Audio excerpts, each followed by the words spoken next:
bienvenue dans ce tout premier épisode de notre rendez-vous qui sera, je l'espère, hebdomadaire pour parler tricot, crochet, macramé, broderie et peut-être un jour punch needle. En fait, j'ai décidé de faire ce rendez-vous hebdomadaire pour vous proposer, vous présenter des idées, quoi tricoter, des idées de laine à utiliser, des patrons sympas que j'ai pu croiser. Et puis, ce rendez-vous, il est aussi important pour vous parce que ça sera l'occasion de me poser toutes vos questions et moi, je vous y répondrai. Donc, ça peut être des questions, vous vous lancez sur un modèle, mais vous n'êtes pas sûr sur certains termes ou sur les laines à utiliser ou sur la taille à choisir. Ça peut être aussi sur des questions techniques, comment faire par exemple des rangs raccourcis, comment faire un peu toutes les techniques sur lesquelles vous bûchez. Donc ça, vous pouvez m'envoyer toutes vos questions déjà à partir d'aujourd'hui sur l'adresse email info@littlemy.com. Et puis moi, je préparerai pour la semaine prochaine les réponses pour vous aider et puis vous guider. Aujourd'hui, j'ai décidé de vous parler du CAL qu'on est en train de lancer. Alors, la première question, pour celles qui ne connaissent pas, qu'est-ce qu'un CAL? Alors, un CAL, ça vient de l'anglais Knit Along, donc c'est les initiales KAL. Et donc, Knit Along, l'idée, c'est de tricoter ensemble un même projet. Et puis, alors pas forcément dans le même lieu, chacun peut tricoter chez soi.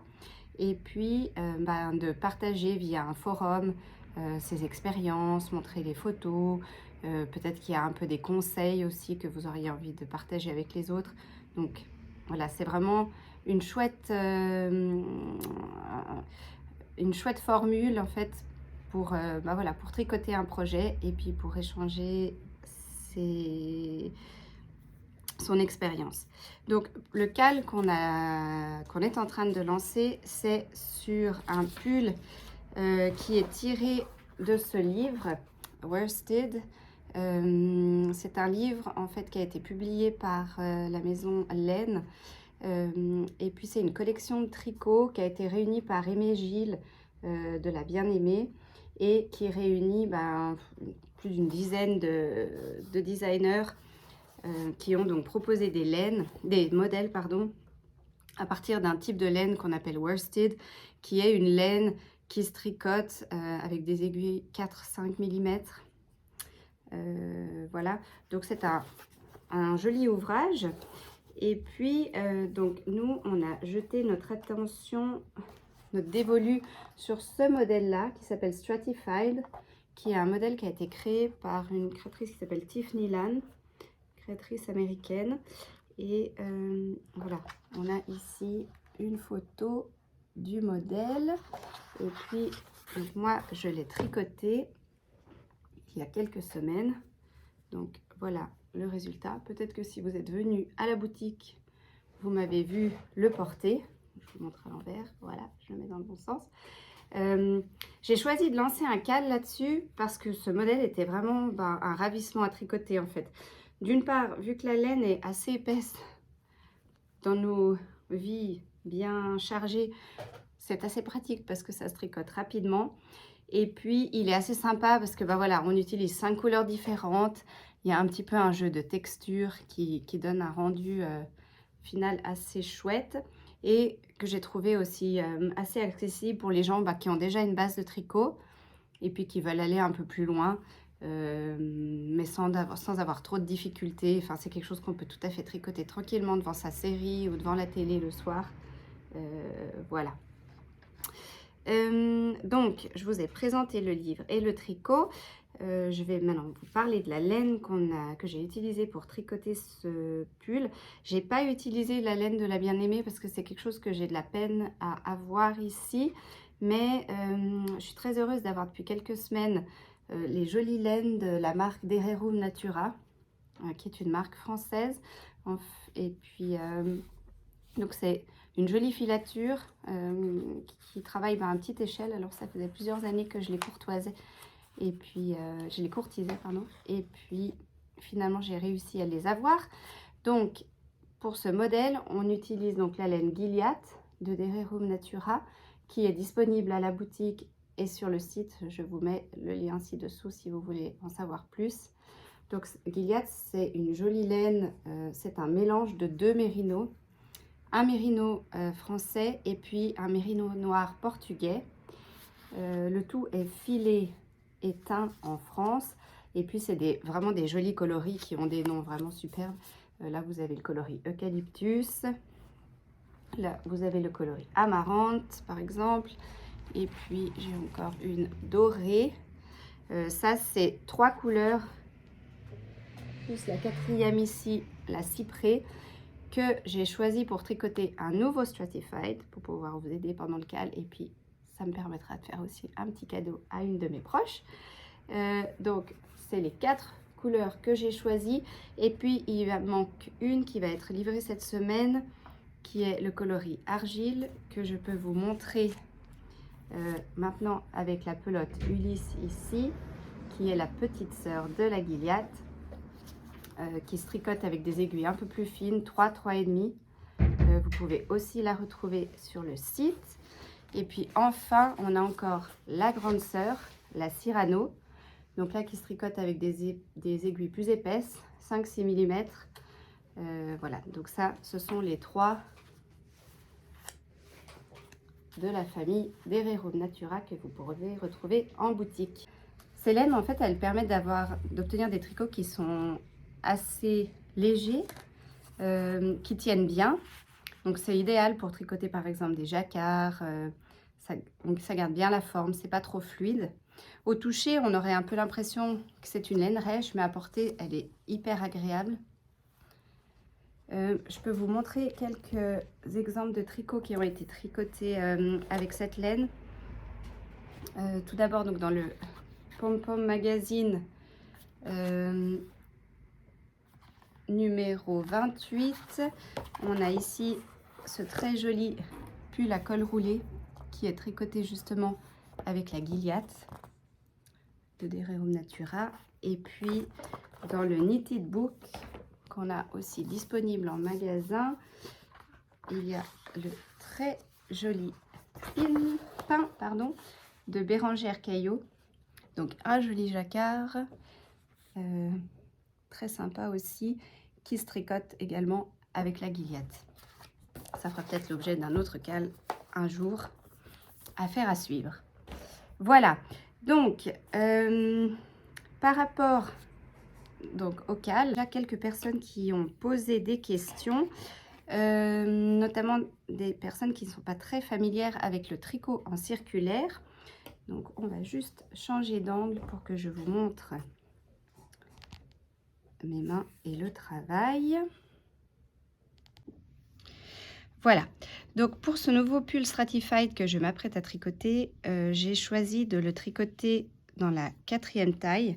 C'est-à-dire qu'il aura un tour de poitrine fini de 110 cm. Si vous avez besoin d'un petit point un point d'explication sur comment choisir votre taille en fonction de votre tour de poitrine, je vous invite à jeter un œil sur cette vidéo que vous voyez en bas d'écran, dans lequel je détaille justement voilà, à partir de votre taille, comment choisir la taille à tricoter.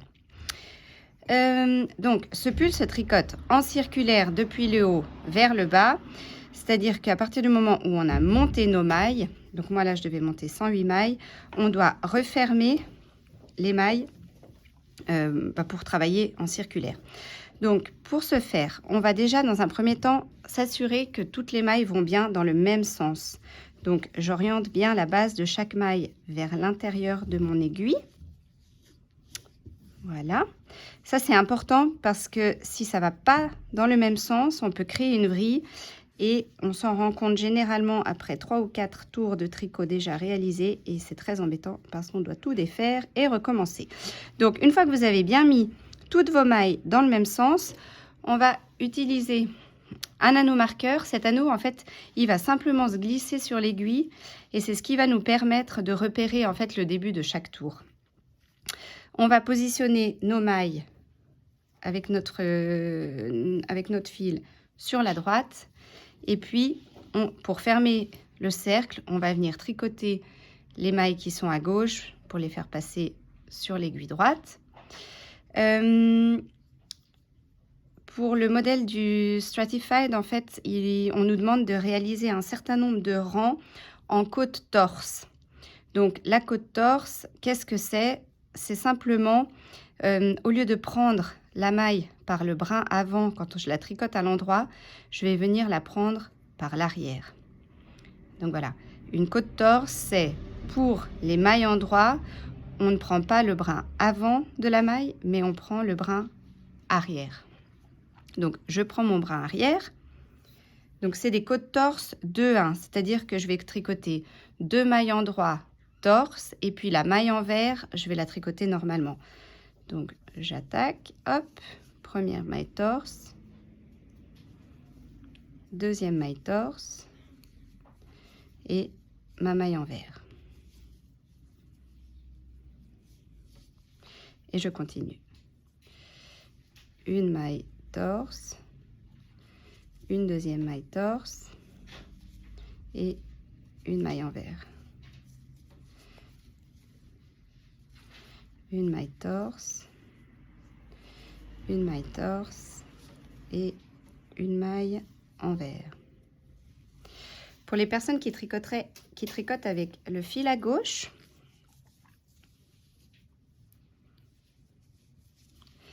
c'est la même chose. Je prends mon brin arrière, une maille torse,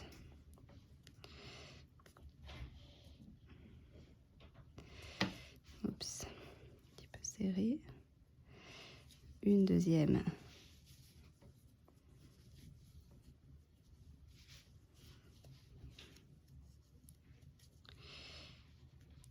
je suis un peu moins à droite avec cette technique, voilà, une deuxième maille torse, et puis ma maille envers,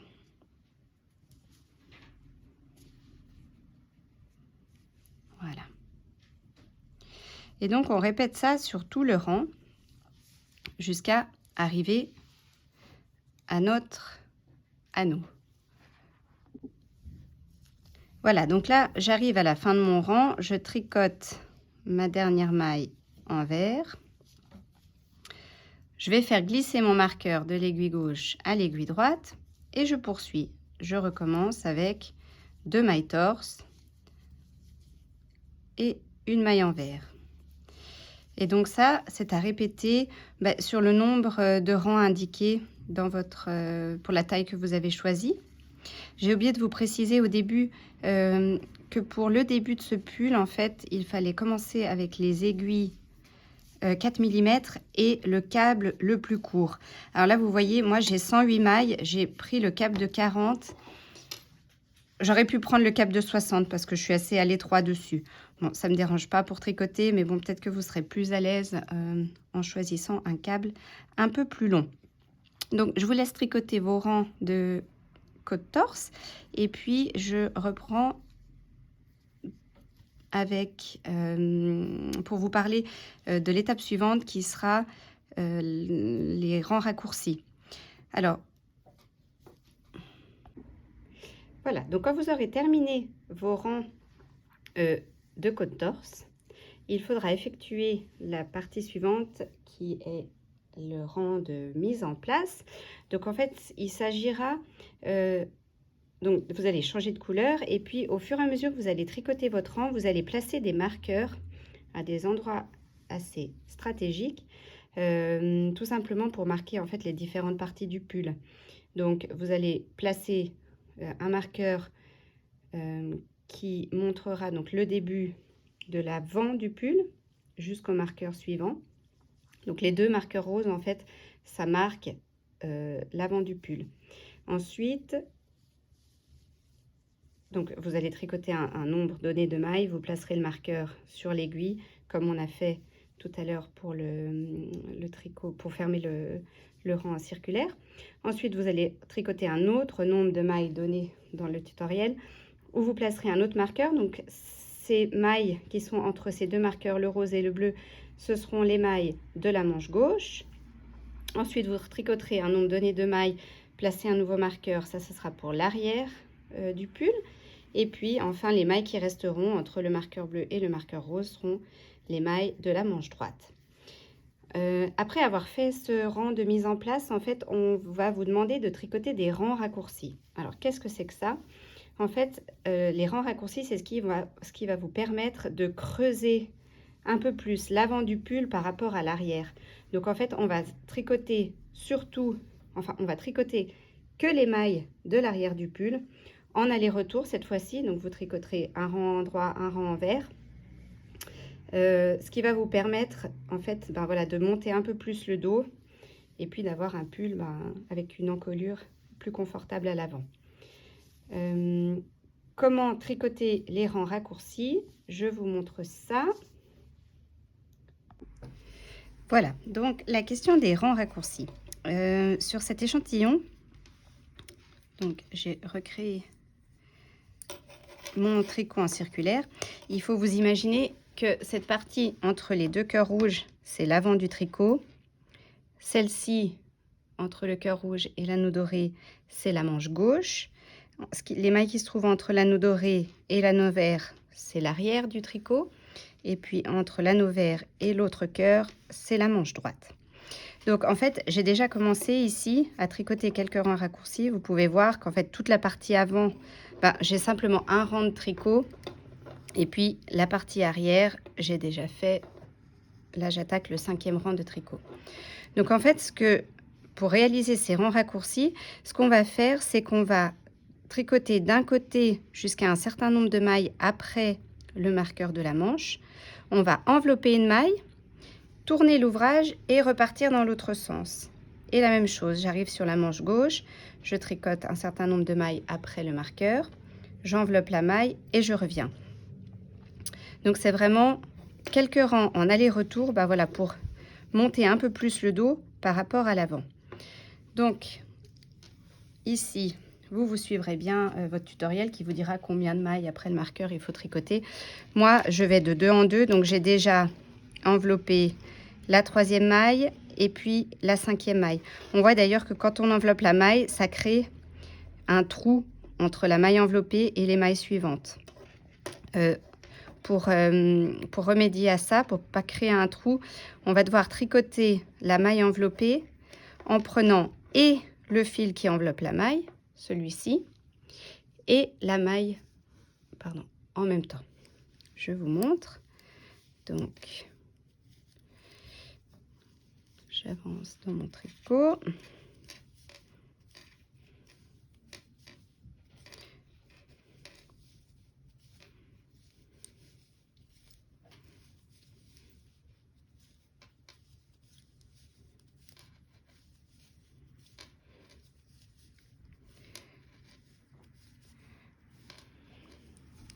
Je glisse le marqueur. Je tricote 2 mailles. Puis, et j'arrive maintenant à la maille enveloppée précédemment. Donc, je prends le fil qui a enveloppé la maille et la maille sur l'aiguille et je tricote ces deux ensemble. Voilà. Et puis maintenant, je vais devoir envelopper la dernière maille avant le marqueur. Donc, je tricote une. Pour l'envelopper, je la glisse donc en la prenant comme pour la tricoter à l'envers. Je passe mon fil à l'avant. Et là, je dois partir dans l'autre sens pour aller faire les rangs raccourcis de l'autre côté. Donc, je tourne l'ouvrage. Je reprends ma maille sur l'aiguille droite. Je tire bien le fil. Et puis là, donc comme je suis sur l'envers et qu'on tricote du jersey, je repasse le fil devant pour tricoter à l'envers. Et je retourne dans l'autre sens.